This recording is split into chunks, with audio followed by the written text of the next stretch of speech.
Alberta Primetime with Michael Higgins. Welcome to Alberta Primetime. Ahead tonight, our Friday panel on landing severe storm alerts back on the radar. But first, seeking recognition and reconciliation. St. Paul may be well known as the home of a UFO landing pad, but a new discussion of note is landing on the radar of local residents, one rooted in history. It is a call to restore the community's original name, St. Paul des Métis. Joining us now, Grant Lacombe, Secretary of Culture and Harvesting for the Ottawa-Pemisiwak Métis government, a representative body of the Métis Nation within Alberta. Mr. Lacombe, good to meet you, sir. Welcome to Alberta Primetime. Thanks, Michael. Thanks for having me on today. Okay, you're leading this effort. Why are you asking the town of St. Paul, the council there, to change the name? I don't believe it's a big ask. It's an important ask. It's one that has to be discussed, and there are a lot of Métis still living in St. Paul and in Alberta that are supporting in this, and it's really important to me. I know I have a history there. It is my hometown, so I want to mention to the people of St. Paul, this is it's something that's dear to me. St. Paul is dear to me. So, but so is my heritage, Michael. Okay, well, and I have to admit, I grew up in the nearby community of Elk Point, and unfortunately, I never knew of the name St. Paul des Métis, and I have to think that there may be a few others who are in that same boat. Could you give us a brief history of that identity and what came of that? Yeah, so I'll add to your what you just said there. There's a lot of people who don't know about St. Paul des Métis because it was kept in the closet. But I can give you a little history on that. The St. Paul des Métis settlement was led by Father Lacombe. And we all know who he is. And he petitioned the government to have something for the Métis after the buffalo were slowly disappearing from our plains. And so he petitioned the government. He asked them for a place for the Métis. And it ended up being 4 townships, Michael. That's 93,000 acres around there, square acres. And there were 80 families that were living there.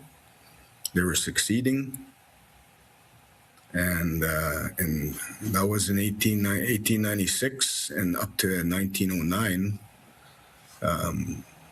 after settlers came in and they wanted to change the name of the St. Paul des Métis, which was wrong, and people know it.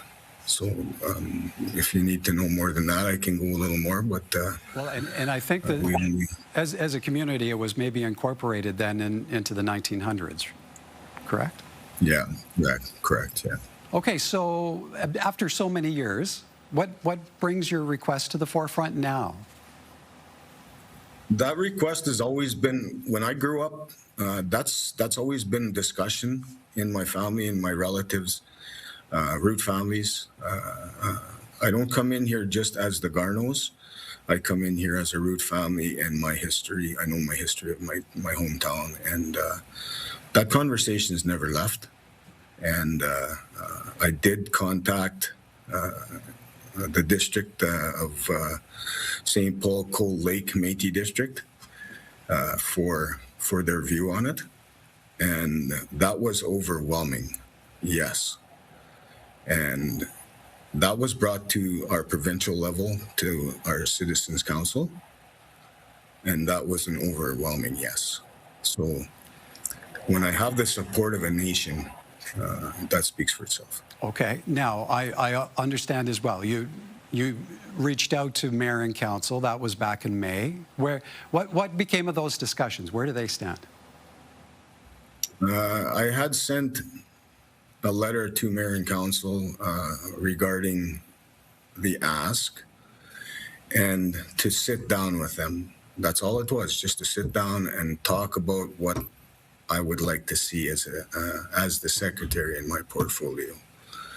And it was to restore the name and to have a Métis cart at the front of town, at the entrance, to signify the history of St. Paul. That was taken as information. I watched the town council on May 11th. I watched everything transpire, and I watched faces and their answers, and they decided not to answer that. They took it as information. Okay. Consequently, I sent more letters after that were the same. Okay.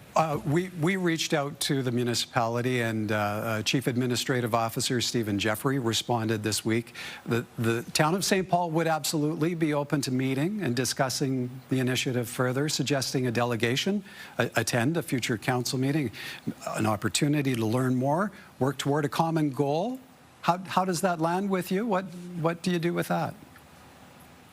I can tell you wholeheartedly that should have happened right off the bat. When they read that first letter, they should have reached out to us.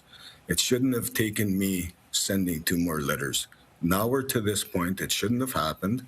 We could have had really good conversation eye to eye, and they chose not to do that. Now with their request to meet, I wholeheartedly accept that request. That was the first ask that I had. How do you hope this lands with the residents of St. Paul? Well, I guess that's a double-edged sword. With the Métis that are in St. Paul, I think it's going to land very well. Their voices are going to be heard, and I really hope the other nationalities and the people of St. Paul come together on the same values. Okay, maybe one last question for you. What would it mean for Métis in Alberta were this community name to be recognized and ultimately restored? I think you'll hear a collective relief and some pretty happy people as a nation. Don't get me wrong, this is not just for St. Paul, the Métis, it's for the nation. So I think you're going to see some pretty happy people, and I think it's something to be proud of. Why hide that history? That's the original name of that town, and it should be reinstalled. All right, we'll have to leave it there. Appreciate your time this evening, Mr. Lacombe. Thank you, sir. Thanks, Michael. I appreciate it, and you have a great day. You as well. Grant Lacombe is Secretary of Culture and Harvesting for the Otipemisiwak Métis government.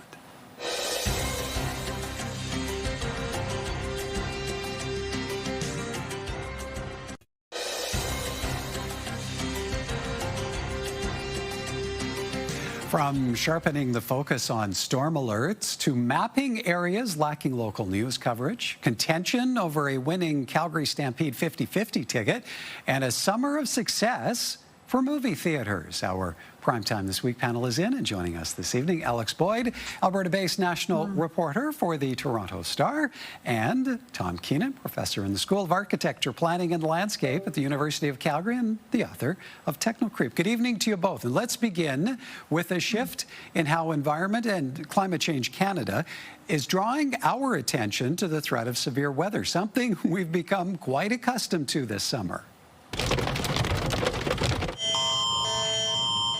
A gut of alerts that has left some tuning out. Do I ever ignore weather alerts? Yes. But sometimes they're not that very accurate. Because they'll come up with like huge warnings and then nothing happens. So it can be really frustrating. So to help reduce the number of false alerts, a new severe weather warning system has been rolled out, one that is much more precise. What the Environment and Climate Change Canada has done in the past is they'll have these large forecast zones, and if a severe storm pops up in that area, the entire zone gets a warning. Now they'll move to a system where, based on where that storm is, And areas that are upstream of that storm, that's the only area that's going to get that warning. And storm chasers in the thick of tricky conditions say it should make everyone safer. If you get 15 warnings a year and one time you get a storm, it's human nature to just start ignoring them, where if you get one warning and it hits, the next time you get a warning, you're absolutely going to take preparations. For now, the new targeted system is being used for severe thunderstorms and tornadoes. Alex, is alert fatigue as big of a problem as some might suggest? And are Albertans now more likely to be paying attention to these new alerts? I mean, I think it is a real issue. Like, this comes up more often in the conversation around Amber Alerts, which are the alerts that are sent out when a child is abducted. And I think, where it comes down to is when people get an alert but feel like they can't take action or feel like they're too far outside of the alert area to, contribute anything useful, it does create, a little bit of a disconnect. That means that they aren't necessarily likely to respond or are more likely to tune it out next time. And so, I mean, the great thing about the fact that we're all carrying phones around at all times, is the fact that they can now locate these alerts very closely to where the storm is actually happening. Because, as we just heard from someone in the pre-roll, if you get an alert and a storm doesn't actually happen, you're less likely to, heed warning next time. And, in an age of climate change, when, as anyone in Edmonton at this point can tell you, our summers are getting, more weather intense. It's never been more important that people actually pay attention to these, but that creates a responsibility to make sure that the warnings are accurate, are targeted, and so that people know when this goes off, yes, I actually have to do something. So, Tom, high time then, Environment Canada, modernize the severe weather alert system. Where does this land on the radar for you? It's great. First of all, it's going to make everybody learn a new word, polygon, because the areas are polygons, right? So I thought it was really interesting how they figure out whether you get it or not. And at first I thought, oh, is it like where my phone is registered? That's kind of how 911 works. It's not that. And then I thought, well, maybe it's my location tracking on my phone. It's not that either. They're even smarter. They tell the cell towers, find any phone from anywhere that you can reach that's near that cell tower and broadcast the alert to them. So if you're here from Toronto, you're going to get it on your phone, even if it thinks you live in Mississauga or something. There is a bit of a quirk, though. I spend a lot of time listening to stations on TuneIn, so I'll listen to NPR on WUOT, which is in Knoxville, Tennessee. And on the radio thing, I know all about the floods that are coming to Knox County, Georgia, right, or Knox County, Tennessee, because it thinks I'm there. So it ain't 100% perfect, but it's a lot better. All right. Next up, a federal initiative focused on tracking areas of Canada lacking local news coverage. According to a memo obtained through Access to Information, the Department of Canadian Heritage has engaged a team of independent industry experts to develop a local news directory, a multi-phase, multi-year project to measure the extent and spread of so-called news deserts and areas of news poverty in Canada. The Investigative Journalism Foundation is using AI to help the federal government compile this data. According to a recent report, though, by the Canadian Centre for Policy Alternatives, roughly 25 news outlets are closing every year. Tom, is there such a thing as a news desert? How do you view the lay of the land where news coverage is concerned? No, absolutely there is. And their methodology is interesting. They're using AI, but then they're going to verify with local librarians, which is a smart move. Think about this, first of all. I used to spend a lot of time in Canmore. There was a paper called the Canmore Leader, and there was the Banff Crag and Canyon, and they merged, and Post Media bought them and all that. Anyway, now there's a totally different newspaper out there called Rocky Mountain Outlook, and the reason it thrives is those are rich communities. Those are places where the restaurants want to advertise to the locals and so on. So the news deserts are not going to be in Banff and Canmore.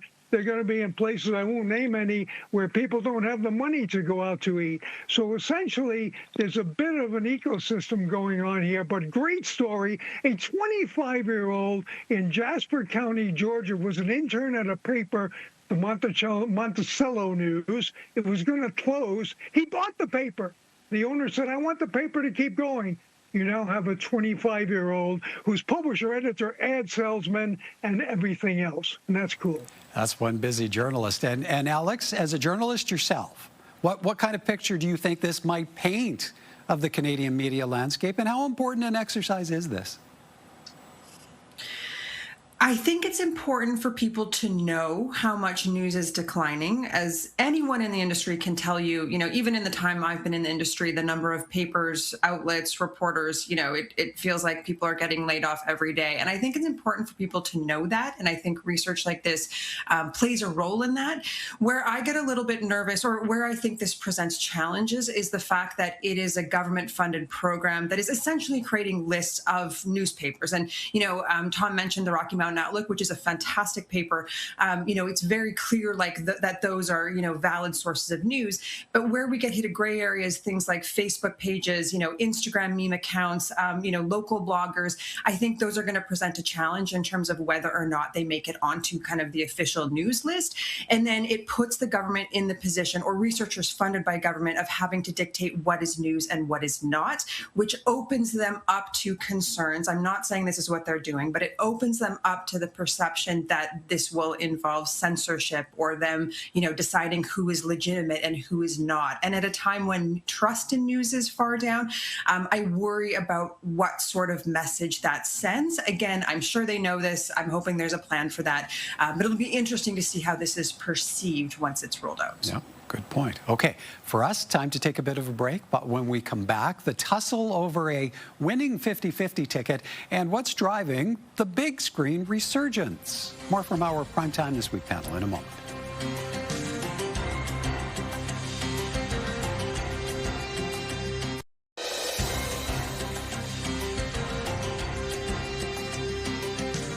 Welcome back. A Calgary man says he's being denied his winnings for a Stampede 50-50 draw. Curtis Geiger purchased the ticket July 11th, right before going overseas on a vacation. When he returned to work Monday and checked his ticket, he had the matching number. But the Stampede says Geiger can't collect the $125,000 because he had to claim the prize within 48 hours of the draw. Geiger argues there's no wording of such on his ticket, and all the website says is the prize may be claimed within 48 hours. There's a small little rules button that I found out that was explained to me, and I click on that, and then if you click on there, then it says you must claim it in 48 hours. So that part's covered. That's really hard to find, though. My ticket's right here. It's well over a foot long, and I think there's lots of room to put a disclaimer on the ticket. One Calgary lawyer says it's paramount to read lottery rules carefully and stick within the claim requirements. However, if they are vague, that could lead to litigation. I do not consider this to be bad actors. Mistakes happen. It could have been different on the website. It could have been different on the ticket. It probably will be going forward and should be. Geiger is seeking advice from a lawyer and hopes to come to a reasonable conclusion with a Stampede Lottery Committee. Tom, too bad, so sad? What do you make of this gentleman's predicament? I am not a lawyer, but I think he's got a real good claim. If this was not printed on the ticket and he has to go up to the internet, and, just a point, this week we had a one-day plus outage of Rogers Internet, and I was amazed how many things I couldn't do. But there are a lot of people who don't use the internet, so that's not really a fair answer. I think they have to come up with some kind of solution, like maybe give him half of the half or something like that. It wouldn't kill the Calgary show band, Stampede show band, to be a little generous here. So, Alex, is there a resolution to be found here where the winnings are concerned, or only a change of presentation and procedure moving forward? Oh, gosh. I mean, I don't know. This is going to be something that obviously sounds like it's going to be fought in the courts. I'm sure there's lawyers out there who are already combing through that wording and trying to figure out what was there and what should have been there. But, I mean, what is legal, and I think how many people are going to perceive this are two different things. I think the common understanding is that 50/50s are often, lottery events that are tied to a specific outing or day or game or whatever.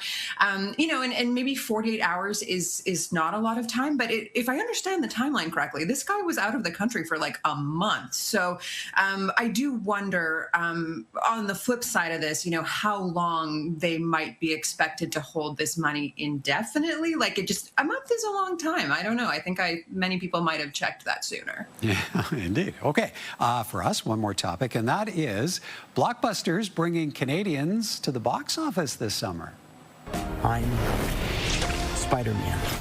Spider-Man has already broken the North American record for an opening weekend, bringing in $360 million US, while Christopher Nolan's epic, The Odyssey, has officially become the highest-grossing IMAX release of all time. It's better if you go to the cinema because there's so many people there. Like you can feel the emotions through the other audience as well. And the hope is that it's not a blip, but a sustained return to seeing movies on the big screen. I think that we are going to see people going back to theaters. I think that it in some way may depend on what movies get released, but there's all these like little ones coming out of left field that are really grabbing people's attention. According to analytics company Rentrack, the North American box office has already topped $4 billion this summer, a crucial season for theaters representing about 40% of total annual revenue. Alex, is this all about movies like The Odyssey, or could this potentially represent a change in entertainment habits? I mean, big hits like The Odyssey, seem definitely part of it. But, I was doing some reading about some of the numbers and some of the analysis that's already been done. And one of the things that I find really interesting is that in as much as that we love to blame particular generations for ruining things, in this case, it seems to be Gen Z that is really starting to turn up to movie theaters and maybe behind some of the revival of movie theaters' fortunes. We've been talking about the decline in movie theaters since the pandemic.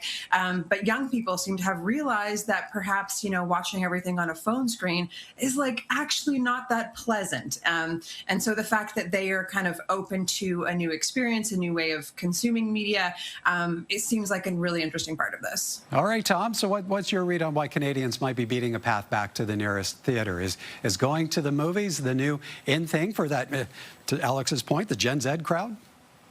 Well, first of all, it's a cheap date if you compare it to a concert ticket or a nice meal or something like that, even with the popcorn. Now, for that Calgary theater showing the IMAX film, I think it's $25 to go there.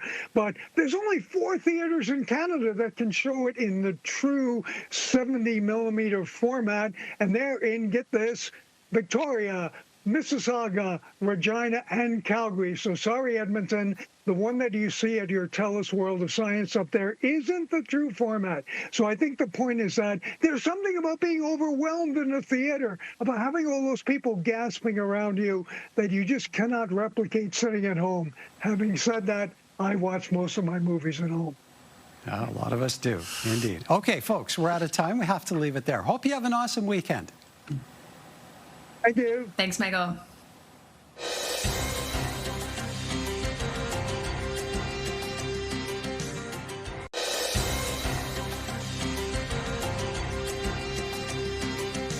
Now, here are a few responses to a story posted by CTV News about how some Conservative MPs, worried about losing their seats, are privately questioning Pierre Poilievre's leadership. According to D, they should be more worried about the condition of the country than the condition of their seats. Olin weighs in with this, then get rid of him so they can focus on their jobs and not their seats. Let's not take years to decide this one. Pen in a 2-hour meeting and get it done. The breakfast lover notes Poilievre couldn't win his own riding, let alone become prime minister. Can we bring back Stephen Harper? And from the event horizon, Pierre Poilievre is the Tory leader the country needs if Justin Trudeau makes a comeback. Remember, you can always have your say. Email us anytime at comments@albertaprimetime.com. That is our program for this evening. Have a great evening, everyone, and a great weekend from all of us at Alberta Primetime. Thank you for watching, and join us again next time.